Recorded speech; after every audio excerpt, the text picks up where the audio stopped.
Welcome बच्चों। आज हम सॉल्व करेंगे विज्ञान भारती थर्ड कक्षा 8 इकाई 15 कार्बन और उसके यौगिक के अभ्यास प्रश्नों को। डिले के लिए मैं बच्चों थोड़ा माफी चाहूंगी, तबियत मेरी ठीक नहीं थी, इस वजह से वीडियोस थोड़े लेट हो गए, पर आपको जल्द ही सारे पाठों के वीडियोस मिल जाएंगे। पहला प्रश्न है, निम्नलिखित प्रश्नों में सही विकल्प छांटकर अभ्यास पुस्तिका में लिखिए। क निम्नलिखित पदार्थों में से किसमें कार्बन नहीं पाया जाता है, मतलब कार्बन किसमें नहीं है। कोयला में तो बच्चों कार्बन, कोयला तो डायरेक्ट ही कार्बन होता है, ठीक है। चीनी में तो चीनी का जो फॉर्मूला होता है बच्चों वो हम जानते हैं कि C12H22O11 होता है। रोटी तो बच्चों रोटी जो है वो भी आपकी कार्बोहाइड्रेट से बनी होती है, तो उसका जो फॉर्मूला होता है वो भी आपका C6H12O6 होता है। तो हम देख रहे हैं यहां भी C है, यहां भी C है, C माने कार्बन। लेकिन नमक का जो हमारा फॉर्मूला होता है बच्चों वो होता है NaCl। नमक का फॉर्मूला क्या होता है? NaCl। तो यहाँ पे जो नमक है इसमें हमारा कहीं भी कार्बन नहीं है, तो उत्तर क्या हो जाएगा? उत्तर द नमक में, ठीक है। चल नेक्स्ट क्वेश्चन पे चलते हैं। ख हमसे कह रहा है कि प्रकृति में कार्बन पाया जाता है केवल मुक्त अवस्था में, केवल यौगिकों में, मुक्त एवं यौगिक दोनों अवस्थाओं में, केवल अपने अपर रूप में। तो राइट आंसर क्या हो जाएगा बच्चों कि दोनों रूपों में पाया जाता है ना, मुक्त और यौगिक दोनों अवस्थाओं में कार्बन पाया जाता है, ठीक है। मुक्त जैसे कोयला, हीरा, है ना, इस तरह से मुक्त रूप में पाया जाता है। और जैसे अभी हमने पढ़ा ऊपर कि जो है आपका चीनी, इन सब रूपों में जो है ये यौगिक के रूप में पाया जाता है। ग कुकिंग गैस एलपीजी में किसकी मात्रा अधिक है, ठीक है। तो एलपीजी का फुल फॉर्म हम यहीं पे नोट कर लेंगे बच्चों, लिक्विफाइड पेट्रोलियम गैस, बहुत बार पूछा गया है। तो उसमें सबसे ज्यादा कौन होता है बच्चों? सबसे ज्यादा होता है ब्यूटेन। तो ऑप्शन द जो है ये हमारा सही हो जाएगा, ब्यूटेन। नेक्स्ट हमसे पूछ रहा है कि कार्बन का क्रिस्टलीय रूप है, तो कार्बन का क्रिस्टलीय रूप कौन है इसमें से? ग्रेफाइट। वैसे तो ये सब कार्बन के रूप हैं, लेकिन क्रिस्टलीय कौन है? ग्रेफाइट। ग्रेफाइट के अलावा बच्चों हीरा जो है आपका वो भी कार्बन का एक क्रिस्टलीय रूप है। दूसरा प्रश्न है, रिक्त स्थानों की पूर्ति कीजिए। का डैश सभी सजीव तथा कुछ निर्जीवों में उपस्थित है। तो कौन? कार्बन जो है वो सभी सजीवों में पाया जाता है और कुछ निर्जीवों में भी पाया जाता है। खा डैश सरलतम हाइड्रोकार्बन है। तो कौन बच्चों? मेथेन जो है आपका CH4 ये एक सरलतम हाइड्रोकार्बन है। क्यों? क्योंकि इसमें कार्बन के जो है आपके चारों बॉन्ड से एक एक हाइड्रोजन जुड़े होते हैं, ठीक है। चलिए, ग डैश सबसे कठोर पदार्थ है। तो हीरा जो है वो सबसे कठोर पदार्थ है। यहीं पे हम डिस्कस करेंगे बच्चों, हमारे शरीर का जो सबसे कठोर पदार्थ है वो क्या है? इनेमल। और ये कहाँ पाया जाता है? दांत की जो हमारी ऊपरी परत होती है इसे हम इनेमल कहते हैं। घ पेट्रोल डैश ईंधन है। पेट्रोल कैसा ईंधन है बच्चों? ज्वलनशील ईंधन है, ठीक है। यहाँ पे हम और भी कुछ लिख सकते थे कि अनवीकरणीय ईंधन है, लेकिन चूंकि हमारी बुक में ज्वलनशील दिया है तो हम ज्वलनशील ही यहाँ पे बच्चों फिल आउट करेंगे। चलिए, अंगा हमसे कह रहा है कि पेंसिल में उपस्थित काला पदार्थ डैश है। तो पेंसिल में उपस्थित काला पदार्थ क्या है? ग्रेफाइट, ठीक है। साथ ही साथ क्या होता है कि ये आपका विद्युत का सुचालक भी है। क्या है? विद्युत का सुचालक है बच्चों, ठीक है। ग्रेफाइट जो है वो विद्युत का सुचालक है। थर्ड क्वेश्चन हमसे कह रहा है कि निम्नलिखित कथनों में सही कथन पे सही और गलत कथन पे गलत का चिन्ह लगाइए। क सभी हाइड्रोकार्बन कार्बनिक पदार्थ है, बिल्कुल सही है बच्चों। ख हीरा कार्बन का अक्रिस्टलीय रूप है। तो ये गलत है बच्चों, क्योंकि हीरा जो है वो क्रिस्टलीय है, अभी हमने पीछे जो है उसको देखा था। ग शुगर चारकोल कार्बन का शुद्धतम अक्रिस्टलीय अपर रूप है, बिल्कुल सही है बच्चों। ये जो है शुद्धतम अक्रिस्टलीय अपर रूप है। घ लकड़ी के चूल्हे की दक्षता सबसे अधिक होती है, गलत है बच्चों। लकड़ी के चूल्हे की दक्षता कम होती है। दक्षता क्या होती है बच्चों कि अगर हम कोई ईंधन जला रहे हैं, ठीक है, कोई ईंधन हम जला रहे हैं तो उससे जो ऊर्जा या ऊष्मा हमें मिल रही है उसका हम कितना उपयोग कर पा रहे हैं और कितनी जो है वो नष्ट हो रही। तो जो उपयोग कर पाते हैं उसी को हम दक्षता कहते हैं। फोर्थ क्वेश्चन कह रहा है संक्षेप में उत्तर दीजिए। क अपर रूप क्या होते हैं? कार्बन के अपर रूप का उल्लेख कीजिए। तो उत्तर हम लिखेंगे ऐसे पदार्थ जिनके रासायनिक गुण समान परंतु भौतिक गुण भिन्न होते हैं उन्हें अपर रूप कहते हैं। कार्बन के अपर रूप दो तरह के हैं, क्रिस्टलीय और अक्रिस्टलीय। क्रिस्टलीय किसको कहते हैं? जिसमें परमाणु एक निश्चित व्यवस्था में होते हैं। अक्रिस्टलीय में कार्बन परमाणुओं की कोई निश्चित व्यवस्था नहीं होती है। कार्बन के क्रिस्टलीय अपर रूप है हीरा, जिसमें जो परमाणु है वो चतुष्फलकीय होता है, उसकी एक जो व्यवस्था होती है वो चतुष्फलकीय होती है। ग्रेफाइट में षटकोणीय, फुलेरीन पंचकोणीय या षटकोणीय दोनों होती है। ठीक है, तो तीन कौन हो गए? हीरा हो गया, ग्रेफाइट हो गया और फुलेरीन। अक्रिस्टलीय में आपका है काजल, कोक, कार्बन गैस, चारकोल। और चारकोल में भी आपके तीन तरह के चारकोल होते हैं, कास्ट चारकोल जिसे हम कोयला कहते हैं, जंतु चारकोल और शुगर चारकोल जिसे हम कैरामेल भी कहते हैं बच्चों। हीरा तथा ग्रेफाइट के गुणों की तुलना कीजिए। तो हम इस तरह से चार्ट बना लेंगे, हीरा और ग्रेफाइट। फिर हम लिखेंगे हीरा कठोरतम प्राकृतिक पदार्थ है जबकि ग्रेफाइट मुलायम होता है। हीरा विद्युत का कुचालक है जबकि ग्रेफाइट विद्युत का सुचालक है। हीरे में एक कार्बन परमाणु अन्य चार परमाणुओं से चतुष्फलकीय संरचना के रूप में जुड़ा होता है, जबकि ग्रेफाइट में 6 कार्बन परमाणु षटकोणीय के छल्ले के रूप में व्यवस्थित रहते हैं। हीरे का उपयोग कहाँ कहाँ होता है? आभूषण बनाने में, कांच काटने में और धातुओं को काटने में, जबकि आपका ग्रेफाइट का उपयोग होता है पेंसिल बनाने में और इलेक्ट्रोड बनाने में।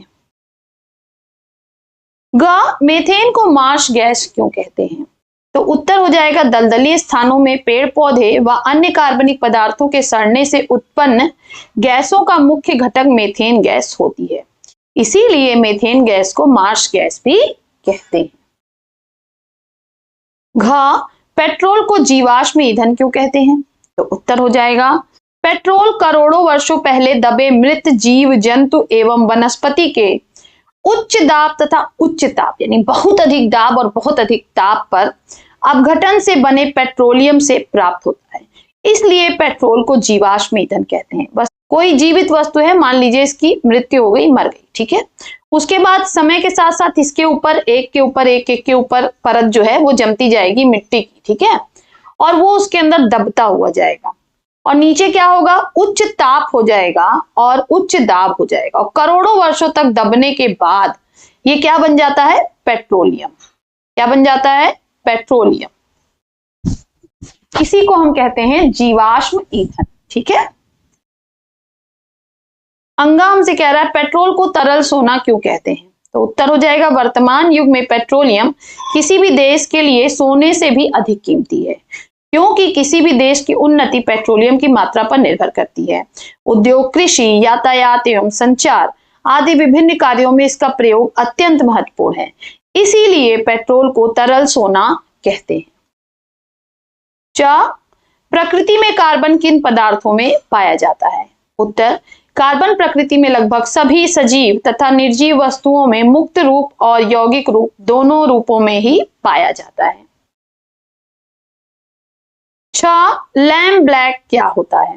बच्चों हमने शॉर्ट में आंसर लिखे क्योंकि हमसे पहले ही कहा था कि संक्षेप में आंसर लिखिए। मोम अथवा तेल को वायु की सीमित मात्रा पर जलाने पर जो कालिख प्राप्त होती है उसे लैम्प ब्लैक कहते हैं। इसका उपयोग स्याही, पेंट, पॉलिश तथा टायरों को रंगने में होता है। नेक्स्ट हमसे पूछ रहा है हाइड्रोकार्बन यौगिक कितने प्रकार के होते हैं? तो उत्तर हाइड्रोकार्बन यौगिक मुख्यतः 2 प्रकार के होते हैं। पहला है संतृप्त हाइड्रोकार्बन जैसे मीथेन और एथेन, और दूसरा है असंतृप्त हाइड्रोकार्बन जैसे एथिलीन और एसिटिलीन। पेट्रोलियम गैस किन गैसों का मिश्रण है? तो उत्तर हो जाएगा पेट्रोलियम गैसीय हाइड्रोकार्बनों का मिश्रण है। 5वां प्रश्न हमसे कह रहा है कि लकड़ी, कंडे, खेतों में धान व गेहूं के पुआल जलाने से होने वाले प्रदूषण के कारण पर्यावरण पर होने वाले प्रभाव को लिखिए। तो हम लिखेंगे लकड़ी, कंडे, गेहूं व धान के पुआल जलाने से कार्बन डाइऑक्साइड गैस उत्पन्न होती है। खेतों के आसपास कुछ दूरी तक वायुमंडल में धुएं का कोहरा छा जाता है जिससे आंखों में जलन तथा सांस लेने में तकलीफ होती है। वायुमंडल में कार्बन डाइऑक्साइड की मात्रा बहुत बढ़ जाती है। यहाँ पे आप थोड़ा सा ऐड कर लेंगे बच्चों, उससे क्या हो जाएगा? उससे हमारा जो है ग्लोबल वार्मिंग भी बढ़ जाती है। ठीक है, ग्लोबल वार्मिंग बढ़ जाती है, वायु प्रदूषण बढ़ जाता है। ठीक है, आप इसको ऐड कर लेंगे थोड़ा सा और एक टॉपिक। नेक्स्ट क्वेश्चन हमसे कह रहा है कि निम्नलिखित प्रश्नों के उत्तर दीजिए। का ईंधन क्या है? ईंधन का वर्गीकरण उदाहरण सहित कीजिए। उत्तर, ईंधन वे पदार्थ हैं जो दहन क्रिया द्वारा ऊर्जा देते हैं। ईंधन का वर्गीकरण, पहला है ठोस ईंधन, है ना। ठोस में कौन आएगा? लकड़ी, कोयला, गोबर का उपला, कोक और चारकोल। द्रव ईंधन, इसमें आपका जाएगा पेट्रोलियम जैसे डीजल, पेट्रोल, घास, स्लेट और कोल तार। तीसरा है गैस ईंधन, इसमें आ जाएगा आपका प्राकृतिक गैस, एलपीजी और सीएनजी। एलपीजी का फुल फॉर्म मैंने बच्चों पीछे आपको बताया था, लिक्विफाइड पेट्रोलियम गैस। उसी तरह सीएनजी का फुल फॉर्म है कंप्रेस्ड नेचुरल गैस। ख, हीरा में कार्बन परमाणु किस प्रकार व्यवस्थित रहते हैं? चित्र की सहायता से समझाइए। तो हीरा कार्बन का एक पारदर्शी क्रिस्टलीय अपर रूप है। इसमें कार्बन का एक परमाणु कार्बन के अन्य 4 परमाणुओं से जुड़ा होता है। कार्बन परमाणुओं की चतुष्फलकीय व्यवस्था के कारण यह पूर्णतः आबद्ध, कठोर एवं त्रिविमीय संरचना का होता है। तो देखिए, इस तरह से आप अपनी कॉपी में भी चित्र बना लेंगे जैसे मैंने बनाया। देखिए, ये वाला जो कार्बन है ये इन चारों से जुड़ा है। ठीक है, तो इस तरह से हर कार्बन कहीं ना कहीं 4 से जुड़ा रहेगा। जैसे ये वाला देखिए, यहाँ जुड़ा, यहाँ जुड़ा, यहाँ जुड़ा, यहाँ जुड़ा, 4 से जुड़ा। ठीक है, तो हर तरफ से ये 4 से जुड़े रहेंगे। ग, हीरा का उपयोग आभूषण बनाने में क्यों किया जाता है? तो उत्तर हम लिखेंगे, हीरे को आसानी से अलग अलग तल में तोड़कर कई फलक वाले क्रिस्टल बनाए जा सकते हैं, जिससे हीरे पर पड़ने वाला प्रकाश पुंज विभक्त होकर शीघ्रता से इंद्रधनुषीय रंग बनाता है। यह थोड़ी सी भी हलचल से झिलमिलाता है, अतः हीरे के उपयोग से आभूषण की सुंदरता बढ़ जाती है। इसी कारण हीरे का उपयोग आभूषण बनाने में किया जाता है। घ, शुगर चारकोल का उपयोग लिखिए। उत्तर है, शुगर चारकोल कार्बन का अक्रिस्टलीय अपर रूप है।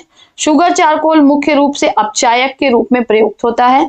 यह धातु ऑक्साइड को धातु के रूप में अपचयित करता है, यानी धातुओं के जो है अपचायन में ये इस्तेमाल होता है। 7वां प्रश्न है, निम्नलिखित प्रश्नों में 4-4 पद हैं। प्रत्येक प्रश्न में 3 पद किसी न किसी रूप से एक से हैं और एक पद अन्य 3 से भिन्न है। अन्य से भिन्न पद की पहचान कर अभ्यास पुस्तिका में लिखिए।